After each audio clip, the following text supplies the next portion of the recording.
والصلاة والسلام على أشرف الأنبياء والمرسلين وعلى آله وصحبه وسلم.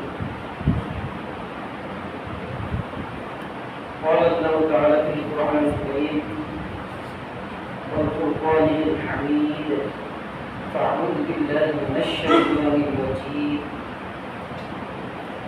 بسم الله الرحمن الرحيم.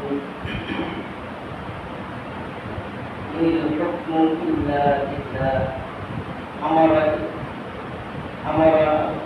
أن لا تعبدوا إلا إياه ذلك الدين القيم ولكن أكثر الناس لا يعلمون. وعن أبي ذر رضي الله تعالى عنه قال رسول الله صلى الله عليه وسلم: أفضل الأعمال الحب في الله والبغض في الله. আল্লাহ তাআলা শুকর আদায় করছি যে আল্লাহ তাআলা আপনাকে আমাকে এখন পর্যন্ত সুস্থ রেখেছেন, আল্লাহর বিরুদ্ধে বসার তৌফিক দান করেছেন। আল্লাহ আমাদেরকে পবিত্র দিনে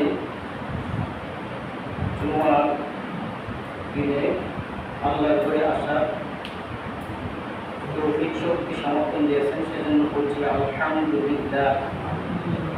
উপস্থিতি মুহতারাম, নবীর ভাষায় হাদিসে রয়েছে ইবনে মাসউদ ছোট সাহাবী, বয়স কম কিন্তু অনেক হাদিস বর্ণনা করেছেন, বিশিষ্ট সাহাবী।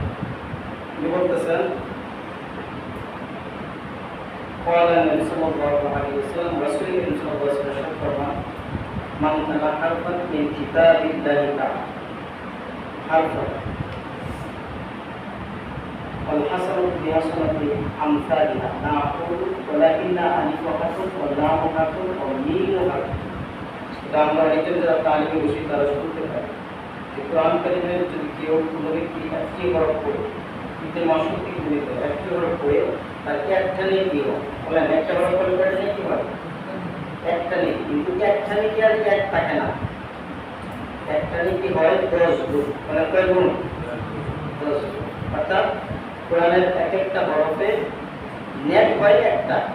আমরা আজকে জুমার নামাজ পড়তে আসছি, কিন্তু জুমার নামাজের 2 রাকাতের নেক সওয়াব দেওয়া হবে 10 গুণে 20 রাকাতের সওয়াব। সুবহানাল্লাহ।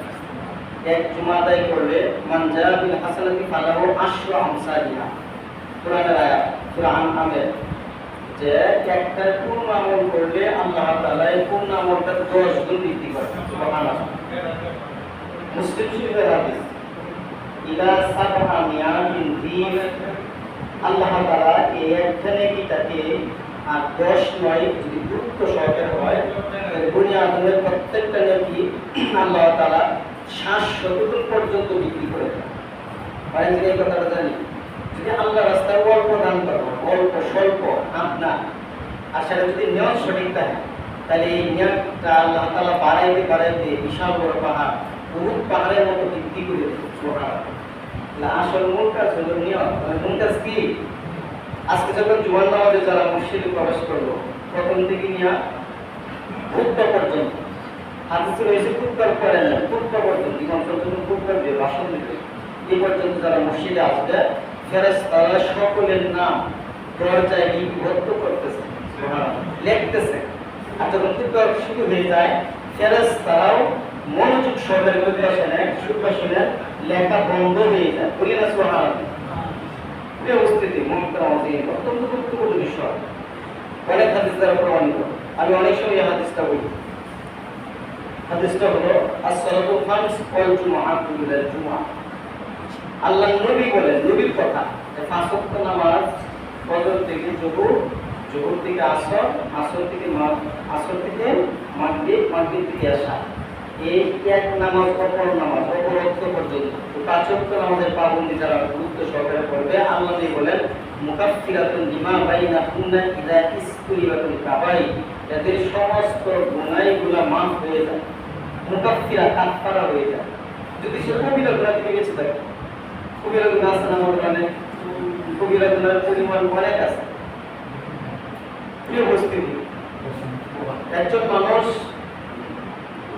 জান্নাত জাহান্নামে যাবে, জান্নাত জাহান্নামে যাবে আমলের কারণে। বলেন কিসের কারণে? যার ভালো আমল হয়েছে সে যাবে জান্নাতে, যার খারাপ অন্যায় বদি আমলে ভরপুর আল্লাহ তাআলা তাকে জাহান্নামে মুক্ত করবে। কিন্তু আমলগুলো যদি আপনার সহিহ হয়, অল্প আমল, বলে আখলিস দীনাকা ফিকা আমলুল কারীম, খালি অল্প আমলও নাজাতের জন্য যথেষ্ট হয়ে যাবে। পরে বলে আমরা নিজের দিকে আশ্চর্য হয়ে যাবো। কেন? যদি আমাদের নিয়ত যদি সঠিক থাকে, ইখলাস থাকে, কি অবস্থা? একজন মানুষ অনেক কিছু দান করে কিন্তু নিয়ত সঠিক নাই, নিয়তটা সহি নাই, তাহলে আল্লাহ তাআলা নিয়ত সহি না থাকার কারণে আল্লাহ তাআলা এই অসংখ্য অগণিত তার দান সৎকার পরকালে কিছুই হবে। একটা ভয়ঙ্কর কথা আছে, কি সংখ্যক মানুষদেরকে বলা হবে তুমি দানবীর না, দানবীর না, তুমি দুনিয়াতে মানুষদেরকে দেখানোর জন্য দান করতাম। কিছু মানুষদেরকে বলা হবে তুমি আলেম নামে কলঙ্ক। কিসের আলেম, কিসের আলেম? তুমি মানুষদেরকে বাঁচাবার জন্য, হ্যাঁ, তোমার শ্রেষ্ঠত্বের জন্য, তোমার বরত্বের জন্য দুনিয়াতে এগুলো প্রকাশ করছো, কিন্তু তুমি আলেম না, তুমি সুরমার, অর্থাৎ তুমি বঞ্চিত নিকৃষ্ট আজকে প্রিয় উপস্থিতি। সেদিন অত্যন্ত ভয়াবহ অবস্থা হয়েছে।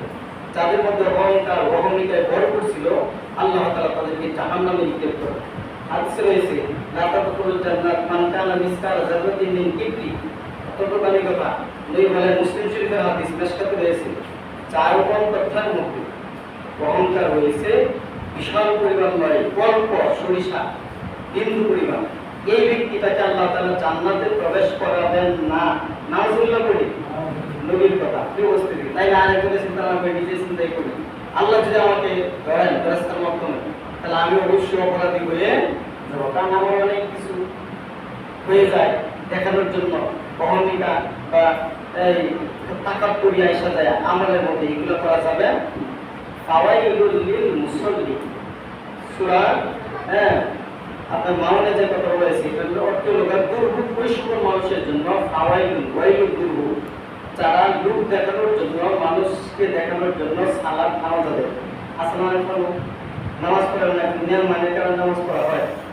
আজকে আমি না গেলে কখন হবে? জুমার দিন না, 5 ওয়াক্ত নামাজ মুমিনের উপর ফরজ করা হয়েছে। আকিমুস সালাত লিদুলুকিশ শামস ইলা গাসাকিল লাইল ওয়া কুরআনাল ফাজর ইন্না কুরআনাল ফাজর কানা মাশহুদা, সূরা বনী ইসরাঈল। তাহলে এই আয়াত দ্বারা বোঝা গেল সূর্য ডুবে যাওয়ার পর থেকে সূর্যাস্ত পর্যন্ত সমস্ত নামাজের পাবন্দি করতে হবে।